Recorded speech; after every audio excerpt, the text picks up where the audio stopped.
I wonder what the thing is that you get most excited about waiting for or watching for. Maybe especially at this time of the year when you're all expecting to have parcels arrive at your front door. Maybe all those elaborate presents that all your loved ones have bought you. Is that right? You're standing at your front door every morning waiting for the wee postie to arrive in their van. You're watching and you're waiting and you're full of anticipation because of all the... No, maybe that's not you. Maybe you're watching and waiting for something else.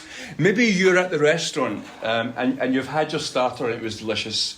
You've had your main meal, which was just, it was absolutely sublime, but then it's pudding time. And you're sitting there and you're beginning to salivate because just even the thought of your dessert, and you're watching and you're waiting. Every single waiter or waitress that comes out the door, you're looking over. Is that mine? No. Is that mine? Oh, it looks like mine, but no, she's gone over there. And that sense of anticipation, that might not be maybe you've been in a situation where maybe one of your children or your niece or your nephew or your whatever is expecting a baby. Isn't that a time of anticipation, of waiting and looking and longing? And you're checking your phone. Is she going into labour yet? Oh no, she's not into labour yet. And when should I go and visit? Oh, and that anticipation builds up until the day when the baby arrives. That is just a little bit of the excitement and anticipation that the followers of Jesus are supposed to have about Jesus' second coming. And then I think to myself, hang on a minute. We've been waiting a long time, haven't we? The early followers of Jesus thought, well, but by the time we get to the end of the month, he'll come back and it'll all be glorious. And here we are, 2,000 years plus on from that, and well, not plus, but 2,000 odd years on from that, and we're still hanging about. We're still hanging around. Now, tell me, does that help your anticipation, or does it dampen it just a wee bit? You don't have to say out loud, but isn't it possible that we know that we're living with this hope that Jesus will come again in all his glory, but while you're holding out that hand of hope, you turn and you look at your watch and say, how long? How long have we got to wait? It's not easy to stand in that place of anticipatory waiting. It's not easy to stand there. Most of us can't even cope with the queue at the post office. Most of us can't even stand to sit in a 3-car queue to come out of the road at the end of the ferry terminal. When it comes to waiting on the glorious turn of Jesus, we could be forgiven almost for losing a little bit of our hope, of taking our eyes off the goal. And so this morning, we just heard that tremendous passage, mainly words spoken by Jesus to the disciples that were around him, and he's speaking about cataclysmic things. He's talking about hopeful things. He's talking about devastating things. He's talking about future things. And you can get that sense that while Jesus is telling these disciples these things, it's almost like you can sort of see them starting to champ at the bit. They're sort of, this is... You can almost imagine their hands moving about as Jesus delivers these words. And in that moment, I think, these disciples' experience changes from this is jolly nice, following a new Messiah who's doing some interesting things. It changes to, oh my goodness, what has he just said? What is he planning to do? How is this going to unfold? And it changes from being the ordinary disciples of the new rabbi to becoming a part of this body of people who are infused with a messianic hope. Talk about Advent. Talk about anticipation. Here it is. These folks have it placed right before him. So we're going to dig a little bit into this verses because, as I say, they thought it was going to come very quickly. We know that it hasn't come as quickly as we thought. And our problem is, how do we live lives of anticipation and hope for the coming of Jesus whilst you're going to have to go to the co-op tomorrow? How do we live with the tremendous expectation of glory when you have to put the bins out on Tuesday? How do we live with the idea of eternity in heaven when it actually sometimes doesn't feel like your prayers are even getting anywhere? How do we live in such a time? But let's look a little bit into the passage. The first part of Mark's Gospel that we didn't read are terrifying. let's just face it. If you go back and read that when you go home, you'll see that Jesus is saying really dangerous, incendiary stuff.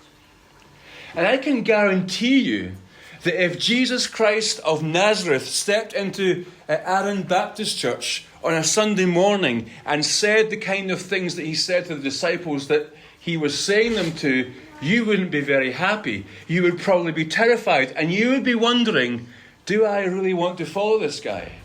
That's how incendiary it is, because what Jesus had just foretold in the little bit of passage before we started reading, he spoke about the destruction of the temple and the city of Jerusalem. Let that sink in a wee minute. Jerusalem is the very centre of civilization for the Jewish people. And at the heart of it is its temple, which was at the very centre of everything that they are. These are people whose lives revolve around the temple. They believe that the presence of God is especially present there. It's where they go up and make sacrifices. It's where they pray. It's where they worship. It's at the very centre of their whole lives. And Jesus, who's proclaiming things about God, then goes and says, this temple is not going to be standing.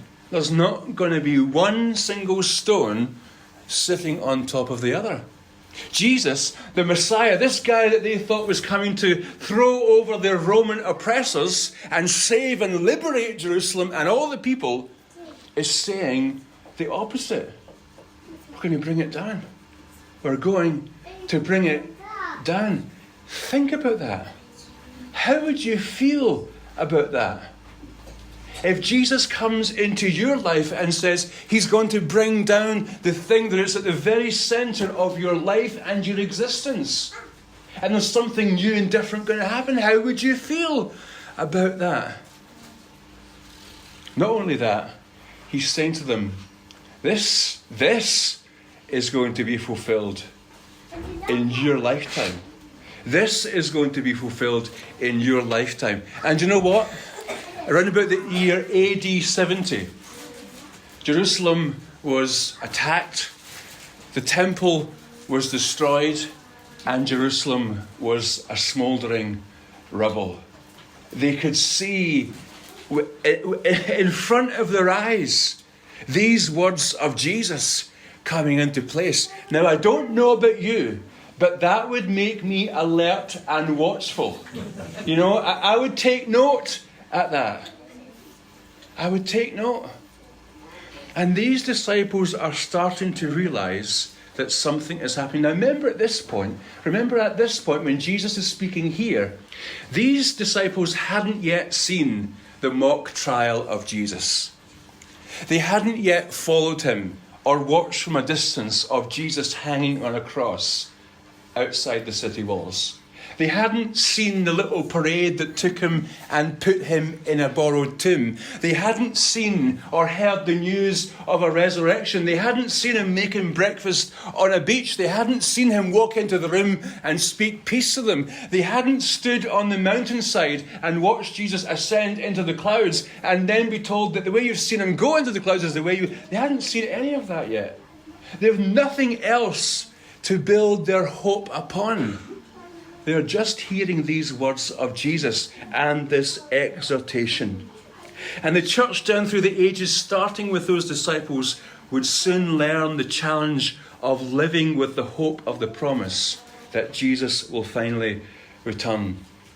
Imagine after you've seen all those amazing events of Jesus' death and resurrection, and you're moving into that period that we read of in Acts and beyond, where you're emboldened by the Holy Spirit, where you're proclaiming his message and you're being persecuted like nothing else. It's not that long until the Romans will begin using Christians as wax candles to light the roads?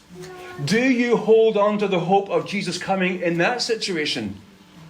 And to be honest, what else have you got left to hope in when that is what's happening? You can't deny what Jesus has done. You can't deny who he is, what he's done to you. And you see this happening to your community. The destruction continues and continues. And yet they have audacity to hope and believe, because they had heard and read, uttered from the mouth of Jesus himself. For a little while you might have to face all kinds of trials and troubles, Jesus says to them. But there is this hope. There is this hope that Jesus will come in his fullness to complete all that Jesus started to do in the here and now. And the reality is that in the continuing context of chaos, these disciples forged a steady path right in the footsteps of Jesus. By comparison, friends, we have got it easy. You know, did any of you face any real hardship or persecution on your way to Brodick this morning to come to worship? No, I mean, you know, and we remind ourselves often that actually some of our brothers and sisters around the world are facing that kind of hardness and persecution. Still, in some places, to follow after the hope of Jesus Christ, it will cost you your life. And in many senses, those that are in that heightened state probably have an advantage on us. Because look how comfortable we are. Look how content we are. You look content this morning. I aim to change that by the time in the morning. But I mean, no. But seriously, you know, it's not easy to be hopeful and to keep alert and awake and enthusiastic for the coming of Jesus when all seems well in the garden. But this passage tells us that we must maintain that gaze upon him, that gaze on the horizon that looks forward to his coming. Now, I think possibly most of us will meet him in glory before he comes again. You know, you know, it may be that he'll tarry a long, long time, and we know that his tarrying is an act of loving patience, and so that many can come to. But for most of us, we'll have to wait, but we'll have to keep on looking with the eyes of faith for his coming. I have problems with my eyes. You know, as soon as I got over that 40-year-old hurdle, my eyes just went. It's like they sort of just went, that's it, we're giving up now. You know, in the last little while, I've tried varifocals and reading glasses and distance glasses and having glasses up here and glasses on here and ones around my neck so I can change for all the things. You know, have you ever tried to sit and knit mini Nordic colourwork sweaters when your glasses are designed to watch the telly? And then when you put your glasses on that's designed for the knitting, you can't see the telly. I mean, this is the hardship that I'm experiencing here. My eyes have just gone, we're giving up. But the biggest question is do I have a spiritual vision problem? You know, my eyes are, you know, we can go to the opticians and sort that, but where do we go to have our vision corrected? Well, Jesus is encouraging us here that he is the optician, and he is giving the instructions as to where and how to look. Now, I'm not a Greek scholar. I know there probably are some Greek scholars in this room. I'm not a Greek scholar, but I've read someone who is, and I found this very helpful. So this is second-hand knowledge, but I hope this is helpful. There are three. Stephen must be, a Greek scholar, Stephen? Sort of, you could be doing this bit, but I'll read to you what I've written here, all right? And my pronunciation will even be terrible. But in that passage that was read to us, there are sort of three Greek words which indicate that our looking and our waiting isn't just like the waiting you do in the post office queue. There's a real active sense of looking forward. The first word, I think, is something like biplete or something like that. Does that sound okay, Stephen? That sounds okay. And that relates, I understand, to physical sight. So there's a sense of physically watching for the signs around them, and that's what they were encouraged to do. To be looking around them for the physical signs of where God is moving and how God is moving. And again, I'll say this again, as you watch your television, as you look at signs, however confusing in the world, we are still looking for the actions and the movements of God in our world. And when we see the actions and the movements of God in our world, we're looking to join in. So there's a physically looking, what is God doing in the here and now? That is how we actively wait. That's how we actively watch. The return of Jesus won't be some super spiritual return. The scripture tells us that every eye will see him. And so there's even a long-term physical looking for Jesus returning. As I said, when they were standing as Jesus ascended into heaven, the voices from the angels came and said, the same way you've seen him go, you will see him return. And so there's a physical look and expectation. The second word, which I'm definitely going to absolutely ruin, agrupneo. That's it. I mean, that's like the worst description. But this kind of looking is actually a sort of sense of stay awake, don't sleep. I wasn't talking to any of you who were actually sleeping there. I was explaining the Greek, but that's what's in the passage here. As a stay awake, don't go to sleep. It's a little bit like, remember that time when the disciples were waiting with the disciples? The disciples were waiting with Jesus in the Garden of Gethsemane. And Jesus comes along every now and again. While he's in agony over in the corner praying, he comes over to the disciples and he finds them sleeping and says, oh, come on, don't sleep, guys. Come on, stay awake, stay with me, stay beside me. It's actual effort, you know. It's actual effort to stay with the programme. Again, in that passage, we're told to have this kind of alertness. There's a way that involves some sort of activeness on our part. And then the last one, the last Greek word to absolutely slaughter today is one that looks like, to me, Gregore. I don't know, that sounds a bit Latin, but it's like Gregor with an E in the end. Okay, I'm looking for lessons on Greek pronunciation, so if anyone wants to offer, you know, you can help me. And that's basically vigilance. It's actually, you know, be on the edge.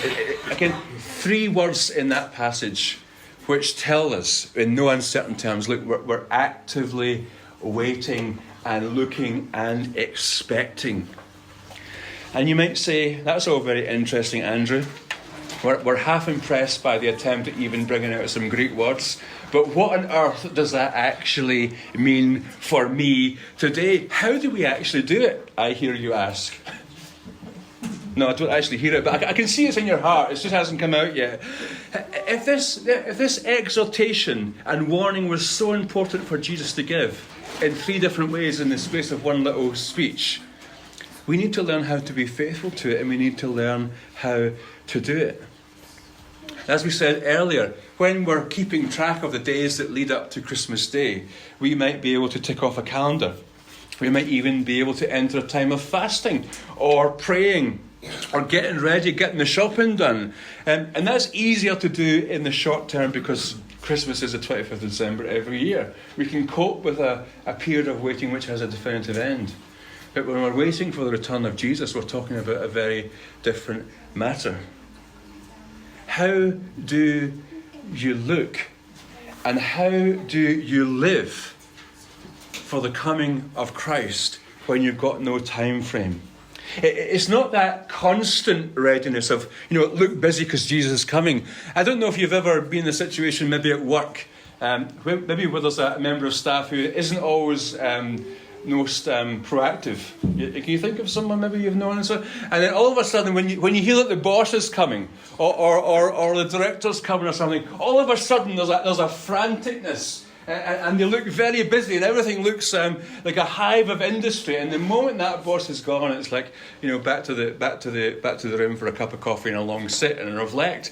It's not that kind of life that we are expected to step into when we're talking about the coming of Jesus. Remember what we talked about last week about entering into that rhythm, that sustained rhythm of maintaining our spiritual lives. But there is this sense of, how do we keep ourselves alert, spiritually alert? Not in a state of panic, as if we're caught on the hop, you know, like waiting for the boss to come. But how do we live our lives in such a way, in the day-to-day, that if Jesus did come and see us, he would be perfectly happy with what we've been doing? You know, not because we've done this extra special effort a week on Tuesday because we heard he's coming on Wednesday. But in the day-to-day, our lives tell a story of faithfulness. I think it's a lot of the very regular things that we often take for granted. You see, even the early church, in the midst of moving into a time of terrible persecution and trouble and hardship, if you look at their earlier writings, they were committed to the most basic of things. They were committed to the apostles' teaching. They were committed to learning. And for us, we need to be committed to the scripture. They were committed to gathering together day by day in the temple courts and in each other's homes. And they were encouraging each other. They were fellowshipping together. And they were praying together. If you look at the writings of the apostles, just the generation next to the apostles that Jesus knew, you will see that their main priority was coming together around the Lord's table and to remember and declare Jesus, his work, his ministry, and his coming again. Do this in remembrance of me. Keep on doing it. Keep on doing it until he comes. You see that they were devoted in that way. They were devoted in relationship. They were devoted in brotherly love. And that was a state of readiness that becomes corporately a sign to the whole world that there is a different reality that has been birthed. There is a new people. There is a new nation. There is a new kingdom. There is a new thing where God is pouring his presence amongst. We're alert. We're looking to him. We're gathering together regularly, encouraging ourselves in faith and in our walk until he comes again. And more than that, we are witnessing to it. We are witnessing to the hope of this promise. And I want to just say one thing to you. I've said lots of things already, but if you'll permit me this one thing. And it's this: let's keep on task. Simple as that. Let's keep on task. Let's avow ourselves of those very ordinary means of grace which keep us in that state of spiritual health. You know what it's like when your doctor tells you to do something. I'm not looking anywhere. When your doctor tells you to do something and you don't do it, and then you soon reap the consequences. Has anyone ever been there? You know, like you know you should be a couple of stone lighter. A couple of stone? I mean, you know you should be like 5 stone lighter. You know, and you still don't do it. You don't reap the benefits of taking the good advice. We need to be availing ourselves of the very beautiful means of grace that God gives us, and it's actually all around you. Have a wee squint. Have a look around. You know, I mean, actually, physically, have a look. I mean, look, eyeball someone. You know, we are placed in this beautiful. I mean, look at you, beautiful family, where if we start to lose the plot a little bit, somebody will love you so much and say, "Come on, fella. Come on, sister. Come on. Come to church today. I'll give you a lift. Come on, so we can go. So we can go and keep building ourselves up."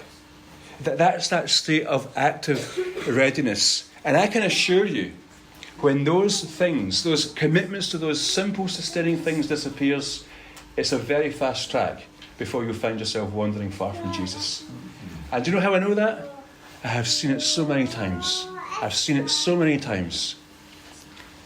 And we need to be committed to those simple things which will keep us alert, keep us awake, keep us looking, keep us in the presence. Eugene Peterson, who did the Message paraphrase thing, he also wrote another book, the title of which I think is just wonderful to describe what we're talking about here. He wrote a book called A Long Obedience in the Same Direction. Long obedience in the same direction. That to me is the life of discipleship. That to me is the life of active looking. Staying obedient, no matter how long the road is, no matter how arduous or easy the road is, but continuing to look to Jesus, knowing that in doing that, when he comes, it will just be a glory and a joy. There'll be that sense of readiness. Steady, unrockable, non-faddish, faithful. You know, we're promised that we'll hear those words someday, "Well done, good and faithful servant." You know, whether we go home tomorrow or whether we're still here when Jesus returns, we want to maintain that stance of active looking, that we might know that affirmation for him in the here and now. So be awake, be alert, be actively looking. Take for yourselves the ordinary means of grace. Press in, keep on going, and do the things that he asks us to do.